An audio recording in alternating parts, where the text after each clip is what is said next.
All right, buckle up, everyone, because Wipe Day in Rust just got a serious upgrade. We're talking armed and animated, the update that's dropping more than just new skins. We've got patch notes piled high, dev blogs overflowing, and even some sneak peeks at what's still cooking. So, if you're ready to conquer this wipe, you are definitely in the right place. No doubt about it, this update is stacked. We're talking game-changing weapons, quality of life upgrades that'll make you do a little dance. Oh, and let's not forget those Wolf AI changes. Let me tell you, they are not just faster anymore. It's like Facepunch decided to give us an early Christmas, but in November. Right. It's the gift that keeps on giving. Let's unwrap this thing, shall we? First up, the new hotness. The handmade SMG and the SKS rifle. You know those early game moments, right? Fresh spawn, heart-pounding, scrambling for anything at all. Oh, tell me about it. It's a whirlwind of rock swinging and prayers. Exactly. But this time, things are about to get a whole lot spicier. The handmade SMG, you can grab this bad boy near the end of the Tier 1 tech tree. High rate of fire, a little less on the accuracy, perfect for those up-close and personal encounters. It's going to be a complete game changer in those early skirmishes. Imagine you run into another freshly spawned player, but this time, no more bone clubs. You roll up with a weapon that spits lid like it's nobody's business. Oh, the chaos. I can already picture it. Right. Those early game fights are going to be so much more unpredictable. This is what I love about these updates. They shake up the entire game. You can't just rely on the old strategies. Absolutely. And it makes you think, right, will groups rush to research this SMG first? Early game dominance. Oh, for sure. And will it become like the go-to for those quick smash and grab raids on lower tier bases? So many possibilities. Okay, but let's move on to the SKS. This one slots into Tier 3, so not quite top tier, but definitely not something to sneeze at. Definitely packs a punch. Devs are calling it a good balance of performance and power, which makes me think it'll be the new favorite for mid-game, for sure. Mid-game monster. I could see it. Yeah, accurate, good stopping power, enough recoil feels satisfying, you know what I mean? I'm already picturing myself perched on a cliff overlooking a monument, SKS in hand. A group of geared players strolls by, clueless, and then, boom, headshot after headshot. Oh, I would not want to be on the receiving end of that. Right. But it's not just for sniping, right? The SKS could be amazing in those medium-range fights, too. Those engagements where you need something precise, but still able to handle a bit of kick. Absolutely. It's versatile. I'm thinking this is going to be the weapon of choice for the calculated player. Yeah. Someone who positions themselves carefully, picks their shots, doesn't waste a bullet.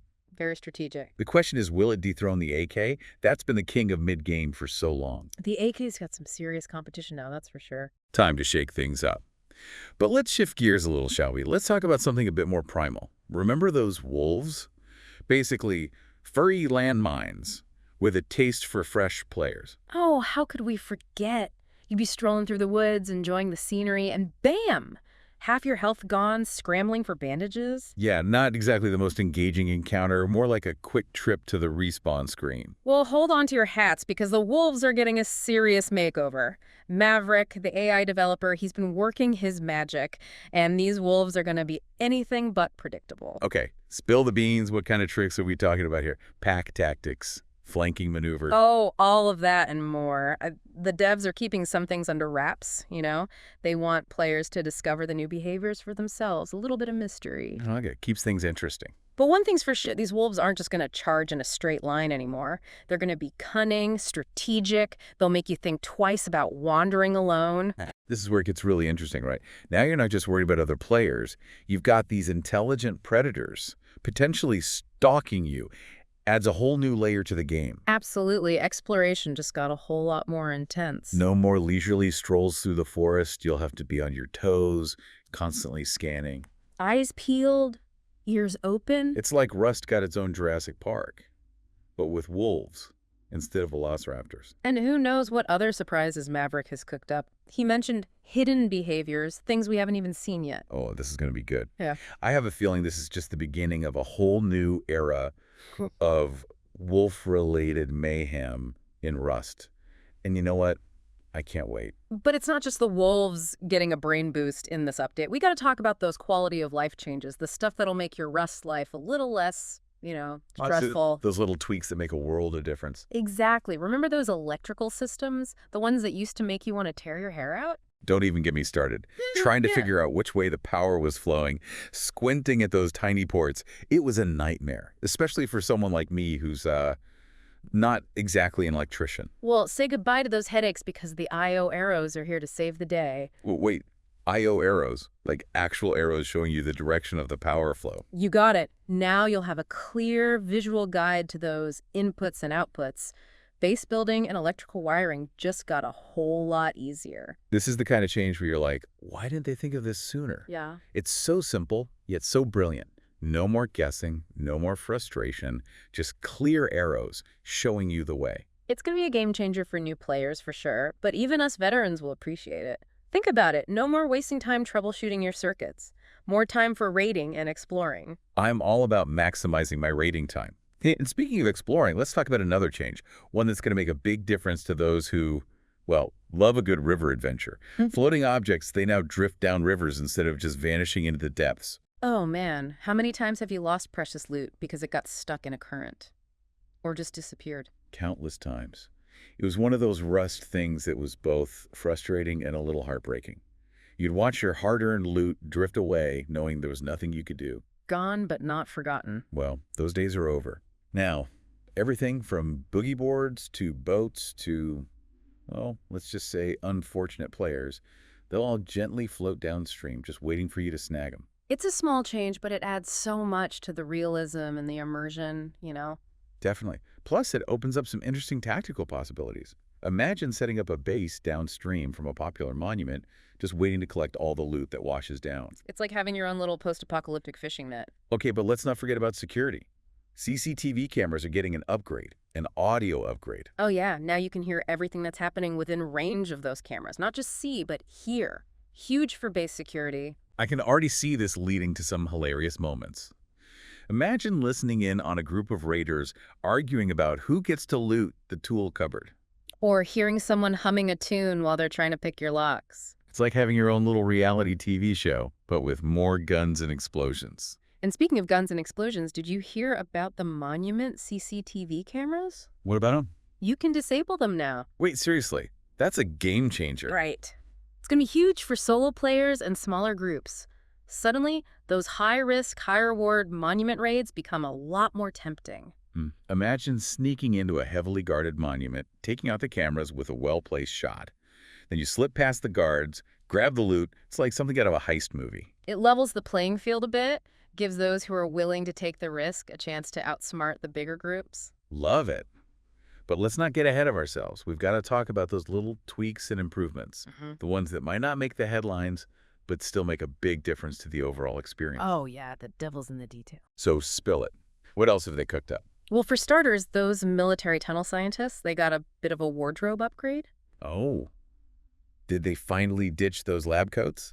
Not quite, but they're now sporting the NVG outfit, you know, night vision goggles. Oh, that's not good.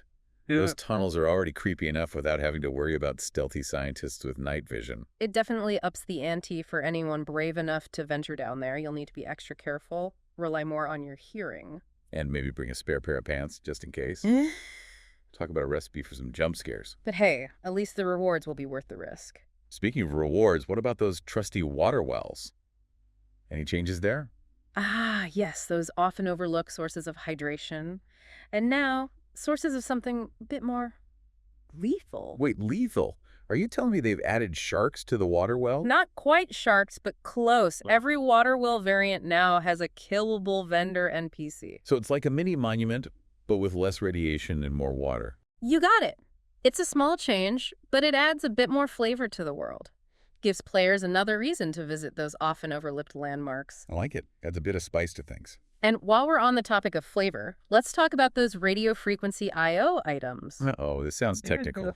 As long as it doesn't involve too much math, I'm good. Don't worry, no math required.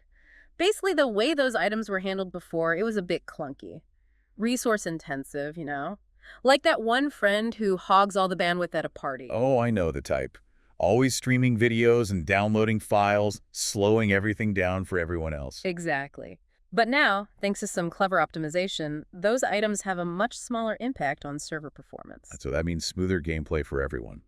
especially on those high population servers. You got it. It's a behind-the-scenes change, but it's going to make a big difference to the overall player experience. I'll take any performance boost I can get. Those high pop servers can be brutal. For sure. Oh, and while they were tinkering with the back end, they also made a little improvement to vending machines. If you've given yours a custom name, it'll now show up in the F1 UGC admin panel. That's awesome. No more guessing which vending machine is which. Server admins are going to love this. It's a small detail, but it shows that the devs are paying attention to their needs. Absolutely. And speaking of the community, let's talk about the F7 report menu. You can now copy a player's Steam ID directly from there. No more manual typing. That's so helpful. Those Steam IDs can be a pain to type out, especially when you're in the heat of the moment. It streamlines the reporting process, makes it easier for everyone to deal with, the bad apples. The cheaters, the exploiters, all those who try to ruin the fun for everyone else. Exactly. But if you find yourself on the receiving end of a report, well, there's a new surrender option that might save you. Oh, what is it, a white flag emoji? Not quite, but you can now surrender while ducking, like showing a little humility. I can already see this being used for some hilarious trolling. Imagine ducking and waving just as you're about to land the killing blow. The ultimate mind game. But if you do decide to engage in combat, the admin tools for observing those battles have gotten an upgrade. Oh, yeah. Admins can now hold left Alt to use an orbit camera when in third-person view. So they can get a full 360-degree view of the action. You got it. It's going to be amazing for monitoring events, recording footage, or just getting a better sense of what's happening. Like having your own personal drone camera. And speaking of precision and control, they've also made the teleport pose admin command more consistent in its behavior. No more accidentally teleporting players into walls or other awkward situations. Yeah, that always made for some good laughs, but it could be a real pain sometimes. Now admins can teleport players with confidence, knowing they'll end up exactly where they're supposed to be. That's good news for everyone involved. But what about those buoyant objects? Any changes there? Oh, you mean the ones that used to bob around randomly, defying the laws of physics? Yeah, it was like they were floating in some kind of zero-gravity environment. Well, those days are over. Buoyant objects now properly follow the flow of water. So if I drop a crate in the river, it'll actually float downstream like it's supposed to. Exactly. It's a subtle change, but it makes the world feel so much more realistic. I love those little details that add to the immersion. Makes you feel like you're actually there. Absolutely. Oh, and they also made some model reworks for the large backpack and the flashlights. A makeover. I'm all for it. What did they do? Well, they reworked the large backpack model to make it easier for workshop skinners to create custom designs. That's awesome. I can't wait to see what kind of crazy and unique backpacks people come up with. The possibilities are endless. And as for the flashlights, well, they reworked those and the miner hat to fix some inconsistencies with the light output. So no more blinding your teammates with your super bright flashlight. Exactly. It's all about making the game feel more fair and balanced for everyone. Love it. What about the environment? Any changes to the world itself? Actually, yeah, they added some small rock formations that spawn around hill cliffs. Ooh, a bit of environmental eye candy. Yeah. I always appreciate a good landscape update. They'll add some visual variety to the world, and they might even provide some new tactical opportunities for cover or concealment. You know what I love about these updates? It's not always the big stuff, It's those little tweaks, the bug fixes, the stuff that shows the devs are really listening to the players. Oh, totally agree. This update is like they went through the bug tracker with a fine-tooth comb, squashing those pesky little issues left and right. Like, remember those Halloween candies? The ones that spawned inside cliffs? Oh yeah, talk about a spooky surprise. Thankfully, no more spelunking for your sugar rush. They even fixed a typo in the Halloween Hunt chat score announcement. Attention to detail, that's what I like to see. But let's get serious for a second. Some of these fixes are pretty game-changing. Okay, lay it on me. The CCTV cameras, for example, they fixed that bug where players can see through geometry. No more wall hacks. That's huge for base security. Right, you can finally build those elaborate bases without worrying about someone peeking through walls. Speaking of seeing things, what about those binoculars? Any love for those? You bet. They fixed that screen overlay so it's no longer affected by the UI scale setting. So no more squinting at a tiny overlay or having it take up half your screen? Exactly. It'll always appear correctly now. Small fix, but a big quality of life improvement for sure. Oh, absolutely. Remember that bug with NPCs? When multiple people were talking to one and someone accepted a mission? Yeah, it caused all sorts of chaos, didn't it? Total mess. But it's fixed now. You can accept missions without any interruptions. Good, good. I hate it when a technical glitch ruins a good mission. And on the topic of glitches, they also fixed an issue with elevator placement. You can no longer place them too close to rocks or ice. Smart move. Prevents players from getting stuck or exploiting those mechanics for base building. Safety first. Always. But let's Yeah. be honest. Sometimes a little danger is what makes Rust fun, right? Oh, for sure. Speaking of which, anyone who tries to clip into the bottom of cargo ship? Well, let's just say it doesn't end well. No more underwater hide and seek. I guess some secrets are better left buried. Right. But they didn't just fix exploits, they also made the NPC spawn and cargo ship command work properly. That'll be helpful for server admins who want to create custom events. For sure, lots of potential there. Oh, and remember those dive sites that were despawning and taking loot with them? But don't remind me. So much lost treasure. Well, more no more, they fixed it. Dive sites won't despawn if a player is nearby. Finally. I can collect my loot in peace without worrying about it vanishing into thin air. Speaking of things vanishing, they also fixed those patrol helicopters that were crashing at bunker entrances. Oh yeah, those are always a bit dramatic, weren't they? Heart-stopping, for sure. Yeah. You'd be sneaking around, and then boom, explosion right outside. Good thing those are fixed. My eardrums can only take so much. And while they were at it, they made some tweaks to the helicopter's AI, smoother movements, less glitchy behavior. So those encounters are going to be more predictable. Yeah, more fair, more fun. Oh, and they fixed some spawning issues with the traveling vendor, too. Remember how they used to spawn on top of stuff inside Radtown? You'd be trying to shop, and suddenly you're stuck inside a rock. Not the best shopping experience, but it's all fixed now. Smooth sailing from here on out. That's good to hear. I always love a good deal from the traveling vendor. Me too. And speaking of good looks, remember those divite buoys? The ones that love to spawn on top of players? I talk about a rude welcome back to the surface. Well, no more head bumps. Those buoys are now spawning politely. That's good news for everyone's health, both in-game and in real life. Right. Safety first. Oh, and they fixed that weird visual glitch with quarries, too. You know, where they disappear when you were a certain distance away. Yeah, it was like an optical illusion. Kind of unsettling. Well, the illusion is gone. Quarries are now visible from any distance. Good, good. Yeah. I like to know what's out there. No surprises. Speaking of knowing what's what, they fixed that annoying computer station bug, too. The one where the input field would lose focus after entering each camera. Oh, that was so frustrating. Sure. Especially when you were setting up a whole security system. Right. But now the input field stays focused, makes things much smoother. Small fix, big impact. I like it. What else? They fixed the water jug dumping on the ground if you left water while filling it. No more wasted water. Every drop counts in the apocalypse. Oh, and that bug with the crafting queue showing Zillow's left when you reordered it? Gone. So no more phantom shortages. That's good news for my crafting obsession. You and me both. And they fixed that radiation protection issue, too, you know, where it sometimes showed as 10 when it was actually 9. Oh, yeah. That was a bit misleading. You thought you were protected, but you were actually 1 point short. Not a good feeling when you're exploring a radioactive zone. Definitely not. Glad they fixed that. What about those planters? Any love for those? They made sure those planters are getting their fair share of hydration now. They fixed an issue where they weren't receiving rainwater between 8 p.m. and 10 a.m. So my late night gardening sessions weren't as productive as I thought. Apparently not. But hey, at least your plants will be happy now. Happy plants, happy players. Speaking of happy players, what about the HBHF sensor? Any news on that?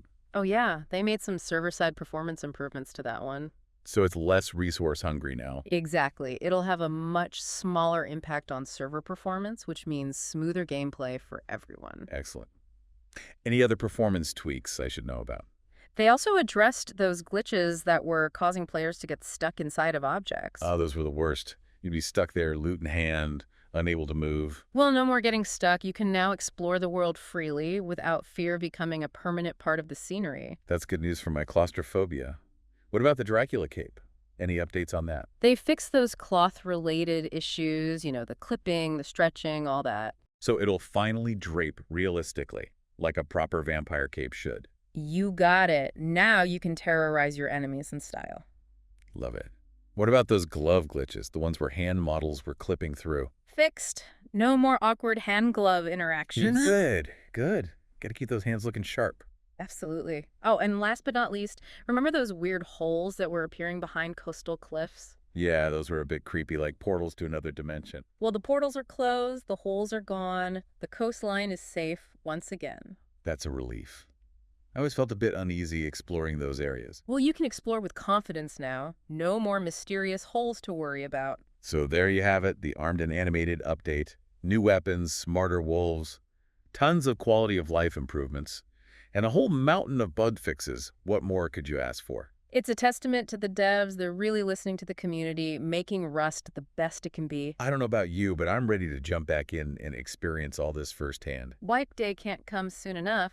So, to all you Rust stations out there, gear up, gather your friends, and get ready for the most exciting, the most challenging, the most armed and animated Rust experience yet. It's gonna be epic. Until next time, stay rusty.